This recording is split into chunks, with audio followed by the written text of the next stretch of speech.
Marianne Markowitz. Okay, seems like I'm live. Yay. And I had a pre-recorded session so that we could just interface and kind of make comments as we were kind of talking about this, but it's not here. I'm just going to freeform it. The topic is how using journaling in real time when you're having a really good day, a really joyous moment, is an effective tool for you to use as a resourcing so that when you go back on a bad day, then you can say, oh, I do know how to use my problem solving skills. And that's really what this is all about, is how can you be able to recognize what's your natural bias? Are you naturally someone who says, oh, this always happens, this stinks. I just always pick jobs where I'm working too much. What is the story you are telling yourself? When you can begin to recognize what's happening as a pattern, then it becomes an open portal for you to make lasting changes. And isn't that just a beautiful thing? We do not have to continue having those same 60,000 thoughts every single day. It's sort of like, have you ever heard the term an earworm? I just had a friend send me a video text with Feliz Navidad as their little background music. And it's just like, oh, I do everything I can to avoid that little jingle because it just stays with me. And so our thoughts are the same way.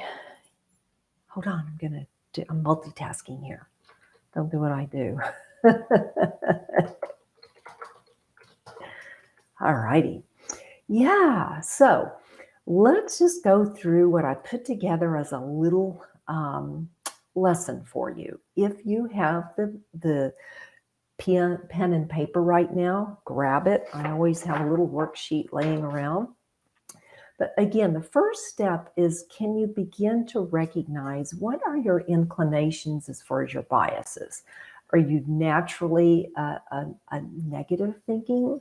Or are you naturally a positive one? And this works for either one of us. I'm more of a positive one. I think that this is something I've cultivated over the years, beginning with moving to Dallas, getting away from mom and dad and those cultural beliefs, and being drawn to, at the time, I was drawn to hypnosis. And that led me to finding Wayne Dyer and so on and so forth. That helped me rewire that negative bias, as I refer to it as. It's a term. All right. And so one way to help you recall those positive, joyous moments and when you're having a really good day is, number one, make it a habit to journal. There's so many rules out there. Journal in the morning, journal in the evening. Kind of just depends on what's going on with you. If you are new to it, I would recommend journaling in the morning. The reason for that is our ego is still somewhat asleep the first 45 minutes when we wake up. What does that mean? That means if you sit down and just start writing, don't think about it, just maybe give yourself some cues like, let me grab some of my notes here of what I've been using lately. I'm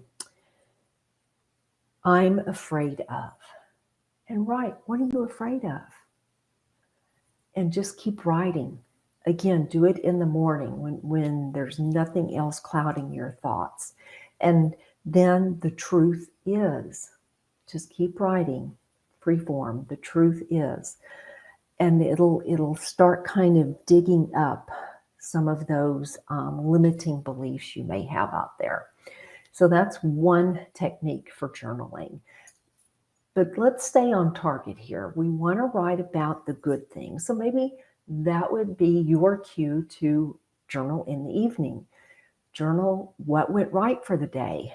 If you feel like nothing went right for the day, then write as if you're a journalist and say, Marianne had what she thinks was a really tough day, and write out what happened and use that as a reflection point. Can you, at a later time, come back and look at it and say, what can I learn from that?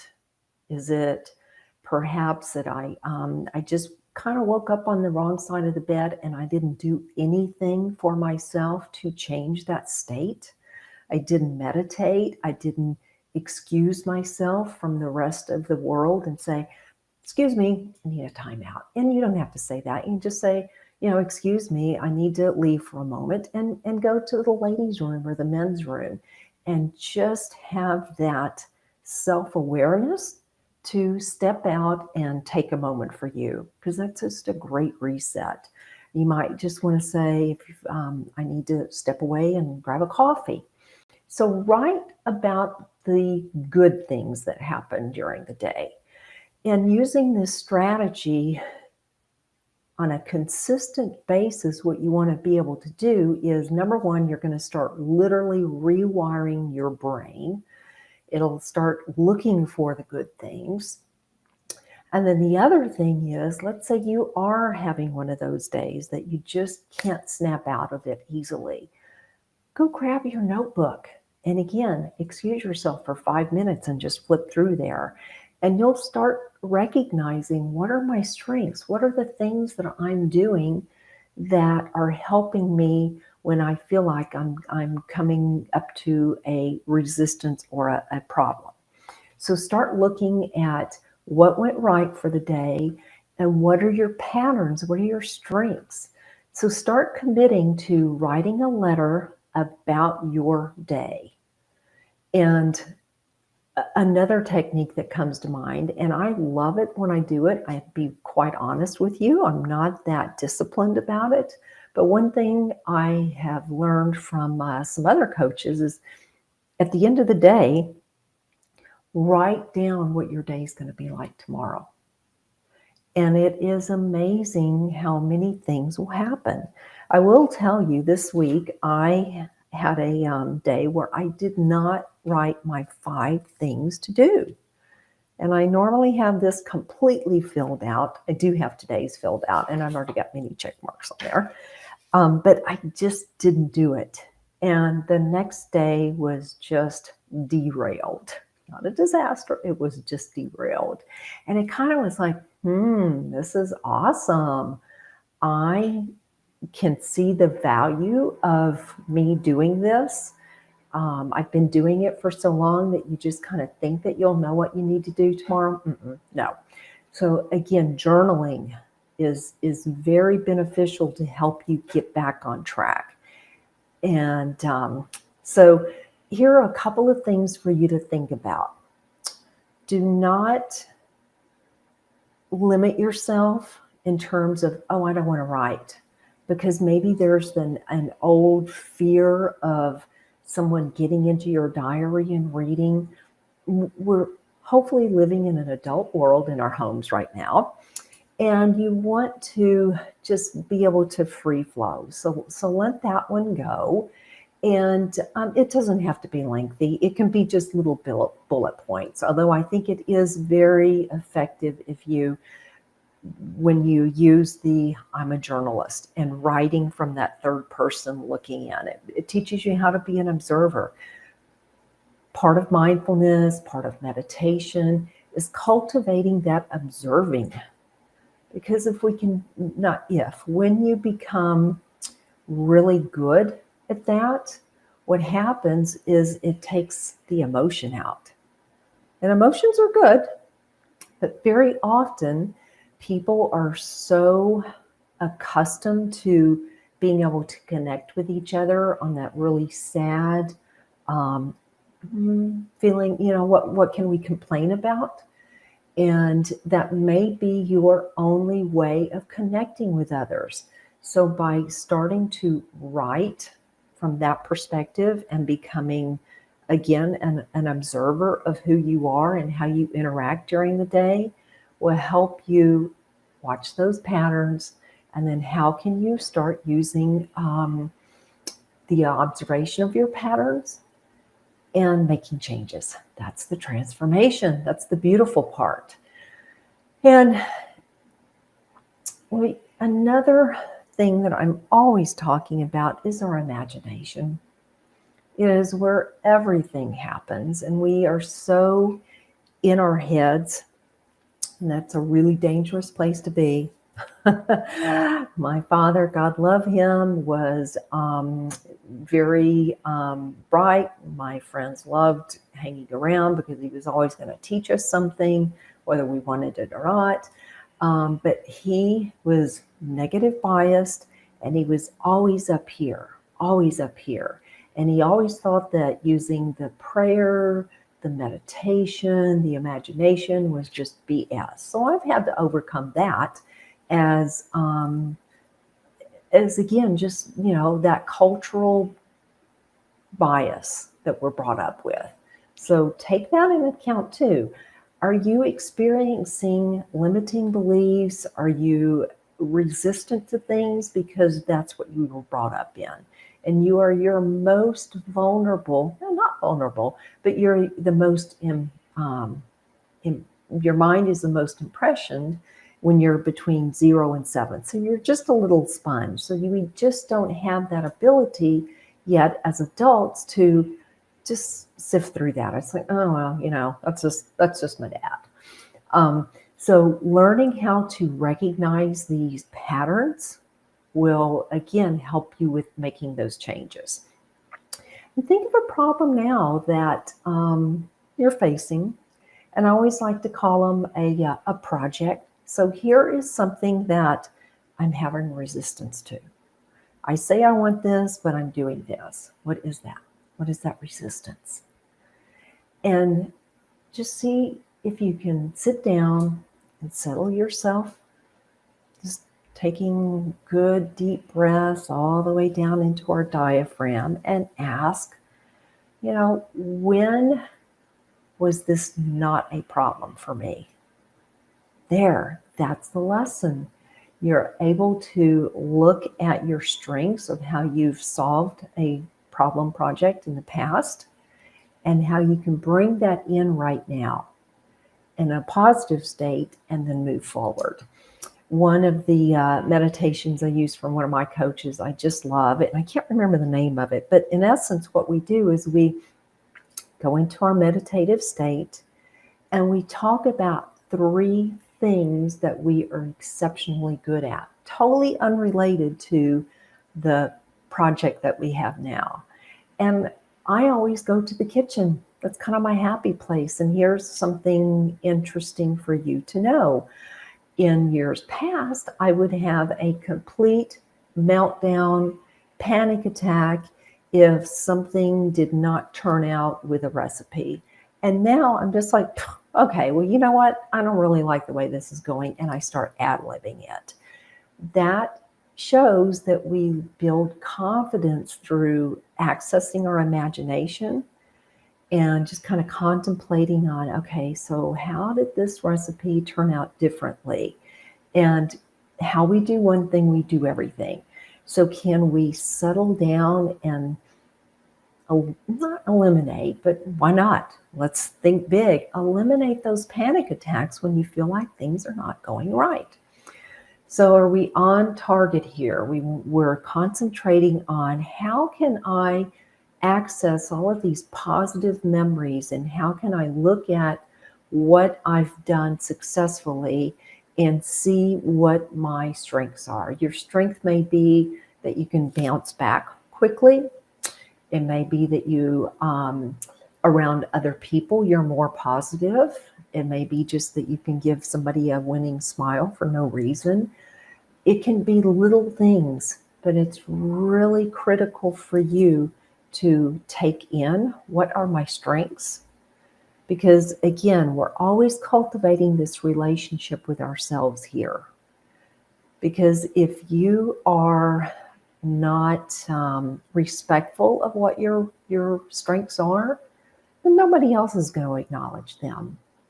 And not in a conceited or, in today's term, narcissistic way, but just, what are your strengths? What are you really good at? And I'm really good at coming up with ideas when I'm working with my coaching clients or my candidates. I mean, to the point that sometimes it can be a weakness. I have to pull myself back, and it's good to work with other coaches and see that some of us are fire coaches. That means that our natural bias is that we're always looking for the fastest solution. And so that a strength and a weakness. So recognize that in yourself. And recognize too, have you had this problem before, and how did you successfully overcome it? So just for now, just imagine, what are your strengths? How did you overcome a current or similar difficult situation? And just write down 3 of those strengths that you've utilized. And then how can these strengths get you closer to a desired goal? That's what we're looking at. We want to journal what's going well, so that gives you that perspective of what are my strengths. And then think of your problem as something that you want to change. And in my world, we always want to focus on the end result. Don't spend all your time over here on the problem. Easier said than done. I understand. Trust me, I do. We always want to be focused on, where do I want this to be? So let's say you're looking for a job. What do you really, really want? Where do you want it to be located? What kind of people do you want to be working with? What kind of environment do you want to work in? Are you kind of a loner and you like to work independently? Think about all of those things. It amazes me how I ask people this, and they'll say, "Oh, I don't know. Just, I don't think that way. Just whatever comes along." Okay, if you are accepting that, then you can't possibly be happy with the seeds that you're planting. The metaphor, I mean, are you just going to let whatever flows by your yard just, take root? Most often it's going to be a weed. And I can think back to Texas. If it's not a weed, it may be some invasive plant, something that is not natural to our area, like a Mexican petunia. Loved it. Didn't realize that it's an invasive plant. So once you plant it in one place, it just takes over. Your mind is the same way. So you have to be very careful about the way you want to cultivate. What do I want? What do I want my ideal job to be like? Some people, I will talk with them and they're like, "Oh, well, it's this, it's that." Oh, and then I start asking them questions like, "Well, what are the people like? Are they people that you're going to feel going to raise your level and challenge you?" And they're like, "Oh, no, but I'd like to have that." Okay. So again, look at your journaling. Are you just accepting things, or are you being purposeful about the way you're moving forward? And how can you cultivate that internal strength and watch what you're doing? Because that'll help you with your desired goals. All right. Oh, and just a last thought for you guys. Just Google the health benefits of journaling, and you will not believe. I mean, a metaphor for me about meditation is, as you cultivate your meditation, it's as if you're a piece of grass out there and the dew is on you and it just evaporates in the morning when it kind of warms up with the sun. That's what this does for you on a spiritual and a soul level. All right. Thank you for playing along. I look forward to seeing your comments, and I will be back next week. All right. Thanks, everyone. Bye.